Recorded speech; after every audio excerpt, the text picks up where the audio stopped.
Bonjour à toutes et à tous et bienvenue à notre émission d'aujourd'hui, l'analyse quotidienne appelée le point de vue sur l'actualité de l'Éthiopie. Donc aujourd'hui, nous allons aborder deux sujets cruciaux pour l'Éthiopie. La première, c'est l'accès à la mer et la deuxième, c'est la souveraineté économique de l'Éthiopie. Aujourd'hui, c'est moi, Samre Kodado, avec mon collègue Metasebia Weldaragay. Donc, nous allons aborder ces deux sujets très importants. Restez avec nous. Bienvenue, Metasebia, et merci. Merci. Alors, en parlant de l'accès à la mer, on va commencer à l'histoire. Pourquoi l'Éthiopie a perdu son statut à l'accès à la mer Rouge? Donc, on va commencer avec historiquement pourquoi elle a perdu son accès à la mer Rouge. Donc, pour commencer, par exemple, l'Éthiopie avait une marine royale éthiopienne a été créée en 1948, comme vous le savez, et intégrée aux forces armées en 1950, démontrant la capacité et la souveraineté maritime d'Éthiopie. Donc, c'est une question très importante, actuelle, mais l'Éthiopie avait perdu en 1980 depuis ça. Donc, pour l'appel, l'Éthiopie possédait autrefois des portes pour la mer Rouge, comme Assab, et avait même une maritime royale, comme je vous l'avais dit. Mais depuis le changement politique des années 1980, l'Éthiopie est devenue enclavée. Donc, c'était une décision injuste pour l'Éthiopie. Comme le Premier ministre Abiy Ahmed insiste sur l'unité nationale et sur le rôle de la nouvelle génération pour comprendre que l'Éthiopie a un droit à un port maritime. Donc, c'est très important pour l'Éthiopie, pour l'économie de l'Éthiopie et pour le développement de l'Éthiopie en général. Metasebia, est-ce que vous pensez que l'accès à la mer, la demande de l'accès à la mer de l'Éthiopie est cruciale pour l'Éthiopie et pourquoi l'Éthiopie est en train de demander cette demande? Définitivement, c'est crucial puisque l'accès au port ou à la mer Rouge est non seulement une responsabilité qui tombe que sur les autorités, mais aussi principalement c'est une responsabilité qui tombe sur la nouvelle génération de la réussir. Donc c'est crucial et c'est très important. Par exemple, les experts disent que par exemple, le capitaine Tefera Badessa et les universitaires rappellent que le commerce maritime est un moteur de croissance. Donc, l'accès à la mer de l'Éthiopie, c'est très important pour le développement de l'Éthiopie en général.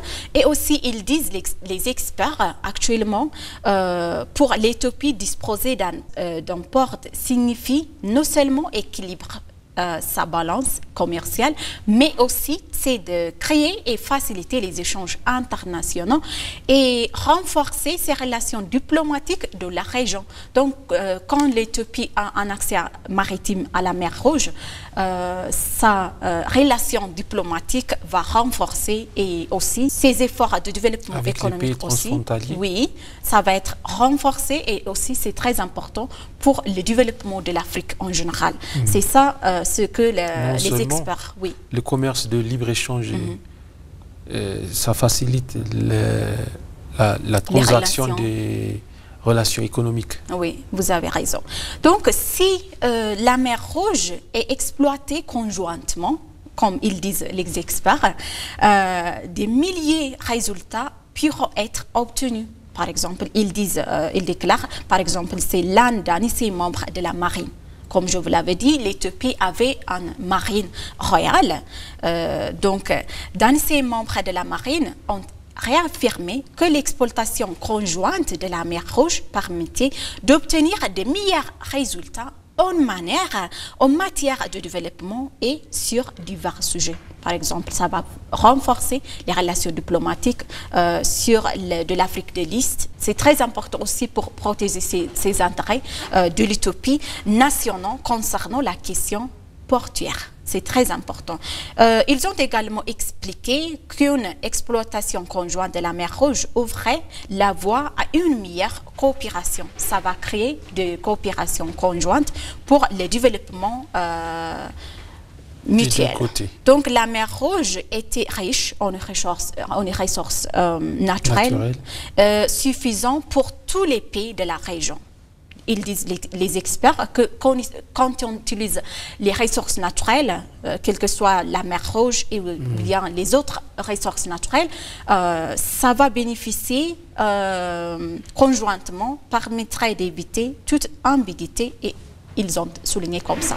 Donc c'est très important de se développer ensemble en utilisant notre ressource naturelle de l'Afrique. À notre génération, le Premier ministre Abiy Ahmed et le maréchal Birhanu Jula soulignent que l'accès à une porte maritime est une question de survie nationale liée à la sécurité, au développement économique et à l'unité nationale. Ils disent toujours sur la scène nationale ou internationale. Donc, M. Sever, as-tu quelque chose à dire concernant ce sujet? Récemment, il y a eu une réunion militaire et le maréchal Birhanu Jula avait fermement souligné sur la demande d'avoir accès de la mer Rouge est très essentielle et non seulement, c'est crucial. Oui.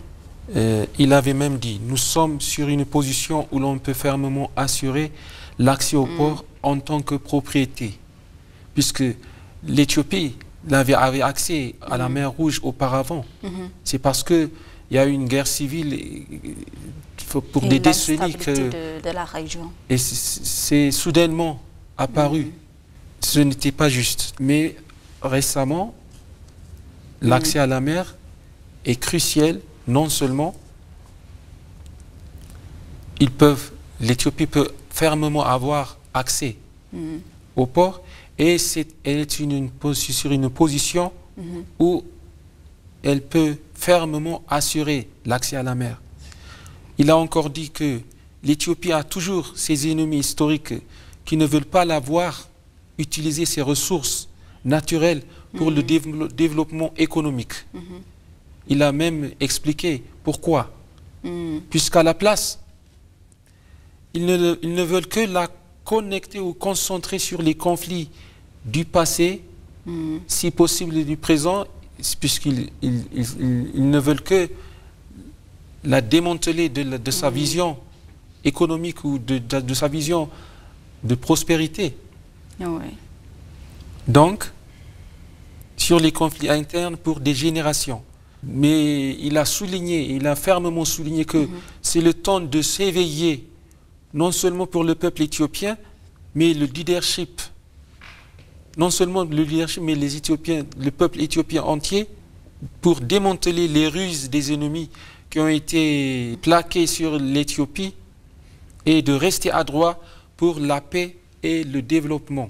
Vous avez raison. Ils disent aussi que l'Éthiopie avait achevé la construction de grands barrages de la Renaissance éthiopienne, même si sous la pression extérieure autour du barrage. Et il a ajouté également qu'il n'y avait aucune raison que la question de la porte maritime reste sans réponse à l'avenir.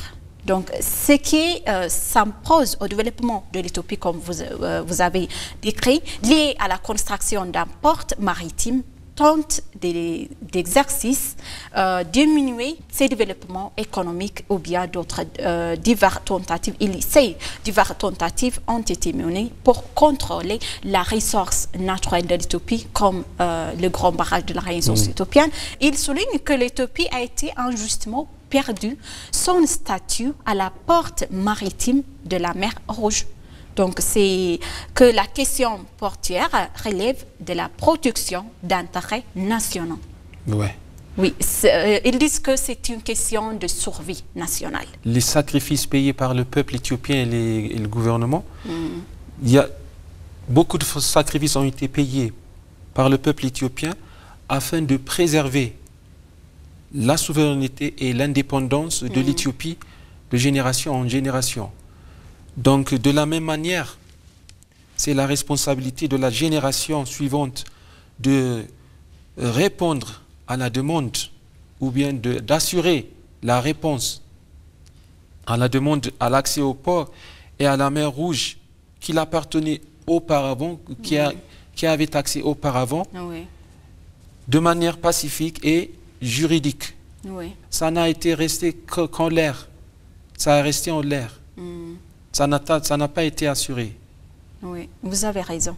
La part d'un port maritime, suite à la décision injuste d'un seul groupe politique sans la volonté de la population éthiopienne. C'est très important parce que les efforts déployés pour que l'Éthiopie obtienne un maritime sont une question fondamentale, comme tous les experts indiquent tous les jours. Les chercheurs soulignent que l'Éthiopie figurait parmi les premiers pays à posséder son propre port maritime. Donc, ils toutefois déclarent que la part de ce port maritime, les premiers pays, conséquence d'une erreur historique, il appelle une erreur historique. C'est pas légitime, c'est pas juste historiquement mis dans le contexte politique précédent. Donc, il explique que l'Éthiopie, de par sa situation géopolitique, géographique, proche de la mer Rouge, on n'est pas loin, mais on est enclavé. Son économie floriste et sa population nombreuse ne peut pas rester passive et isolée. Comme le maréchal Birhanu Jula l'a souligné, je l'avais dit, l'Éthiopie a toujours ses ennemis. Ses ennemis sont toujours là. Oui. C'est toujours de ce côté. L'Éthiopie n'a jamais été sans ennemis. Oui. Donc, ils sont toujours là. C'est quelque chose d'historique. Ces ennemis historiques qui ne veulent pas l'avoir utilisé ses ressources naturelles qu'elle possédait, qu'elle a, pour le développement économique, mais ne la veulent que se concentrer sur les conflits internes, externes. Ils veulent créer même des conflits entre les régions et les régions, si possible, pour qu'ils se concentrent sur les conflits et les désaccords.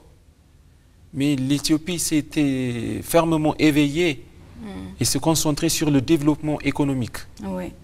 On parle de l'histoire, donc comme on a discuté maintenant, l'Éthiopie a perdu son territoire à la mer Rouge sans raison et sans sans la volonté de la population.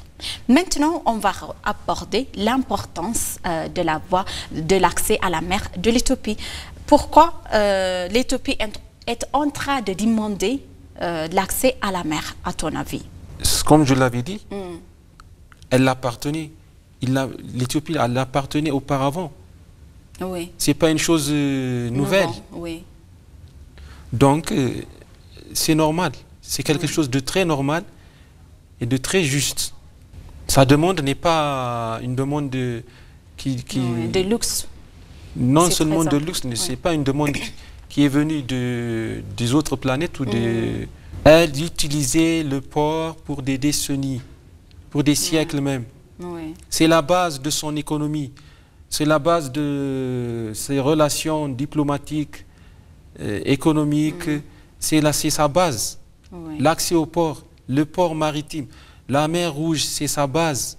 La première chose, l'importance pour le commerce. On demande pour avoir un échange international commercial, l'Éthiopie, pays le plus peuplé d'Afrique, avec une économie forte croissance, mais dépend à 95% du corridor de Djibouti pour ses importations et exportations. C'est ça la principale raison que l'Éthiopie est en train de demander l'accès à la mer. Ça, les coûts de transporter élevés 25% du total de marchandises. Tu vois? Donc, c'est très important pour la connectivité, pour renforcer les investissements de l'Éthiopie et pour développer aussi. La deuxième chose, en dimension géopolitique et stratégique, l'Éthiopie demande l'accès à la mer pour la sécurité et souveraineté. Vous avez expliqué tout à l'heure, le maréchal Branjoula a expliqué que la question de la mer Rouge, c'est une question de survie, un moyen de protéger la souveraineté nationale et l'accès maritime. C'est très important pour la souveraineté, pour la sécurité de l'Éthiopie, non seulement pour l'Éthiopie, mais pour la région en général. Sur de l'Est de l'Afrique, c'est très important pour la coopération. Et aussi, l'Éthiopie souhaite des relations pacifiques et de coopération avec ses voisins. Vous savez que l'Éthiopie suit des relations diplomatiques mutuelles concernant ça. Donc, mais insiste sur le respect de ses droits légitimes à un port maritime. Donc, ça va renforcer la coopération régionale. L'accès à un port maritime n'est pas seulement un jeu national, mais régional. Régional. Oui, oui, c'est régional. Si on peut utiliser notre ressource naturelle, cela peut renforcer le commerce, les relations économiques et la stabilité en Afrique de l'Est. Ça va renforcer aussi l'intégration régionale. Non seulement à l'externe, mais à l'interne. Oui, vous avez raison. Donc, concernant de ça, les experts toujours expliquent que la nécessité de développer les ports alternatifs pour ne pas dépendre d'un seul pays. Vous savez, on utilise 95% de Djibouti pour l'exportation et importation. Donc, en diversifiant les routes commerciales et les partenariats diplomatiques, on doit avoir un port maritime. Dans le cadre juridique et droit international aussi, l'Éthiopie a un droit de demander à l'accès à la mer. Parce que la Convention des Nations Unies sur les droits de la mer, 1982, reconnaît aux pays enclavés le droit à l'accès à la mer et à l'utilisation pacifique des ports. Donc, l'Éthiopie est en train de demander l'accès à la mer pacifiquement. De manière juridique. Pour attirer les investisseurs étrangers, il faut avoir des avantages, il faut avoir des situations agréables pour qu'ils puissent venir et investir. Et c'est très important pour la compétitivité de l'investissement et pour attirer l'investissement direct en Éthiopie aussi. La deuxième, c'est la sécurité nationale. Ça va garantir la dépendance stratégique. Ça encourage aussi l'investissement direct étranger. Oui. Ça va réduire la dépendance à un seul pays pour le commerce extérieur, pour l'exportation et l'importation. Ça va renforcer aussi l'unité nationale. Tu vois? Donc, l'accès maritime est présenté comme un droit historique et légitime, comme tu l'avais expliqué bien tout à l'heure. La promotion de cette idée, donc, est vue comme essentielle pour l'éducation des nouvelles générations. Tu vois? Donc, ça va renforcer également les relations La régionales. mentalité de la nouvelle génération. Oui. Comme je l'avais dit avant, non seulement la responsabilité des autorités, mais la responsabilité de la génération. Non pas seulement les autorités, le gouvernement, mais tous les citoyens vivant à l'étranger doivent informer que l'accès à la mer, ce n'est pas un luxe pour l'Éthiopie. C'est très important pour le développement, c'est très important aussi pour la relation diplomatique régionale et internationale. Et ce n'est pas juste de rester isolé à la relation internationale. Donc, on doit informer à la génération actuelle d'informer la réalité de l'Éthiopie à l'accès à la mer Rouge. C'est très important pour l'Éthiopie à renforcer la coopération économique, diplomatique avec les pays voisins et avec les pays internationaux aussi. D'avoir un accès maritime permet également d'atténuer les tensions et de promouvoir le développement régional conjoint. C'est une question du port maritime pour l'Éthiopie multidimensionnelle. Elle touche à l'histoire en général, à l'économie, à la géopolitique, à la droit international. C'est une question juste est important pour le développement de l'Éthiopie. Elle est présentée non seulement comme un jeu de développement économique, mais aussi comme une question de survie nationale et de souveraineté. En sommet, donc, l'accès à un port maritime est un projet vital et légitime pour l'Éthiopie qui nécessite un engagement diplomatique, politique et populaire soutenu.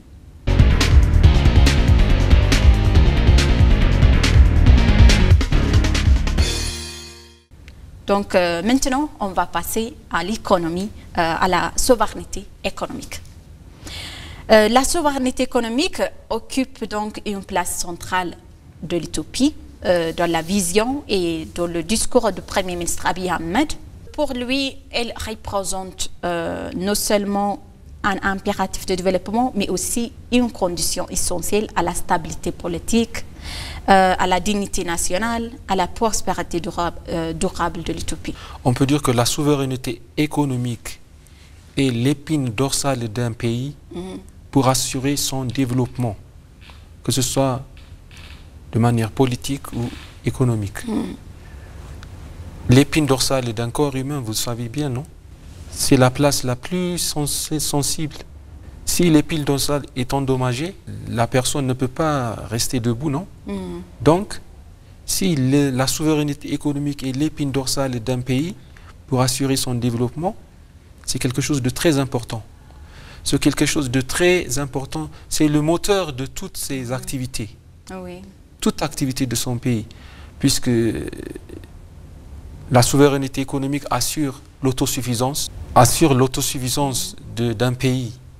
L'indépendance, son indépendance est basée sur sa souveraineté économique.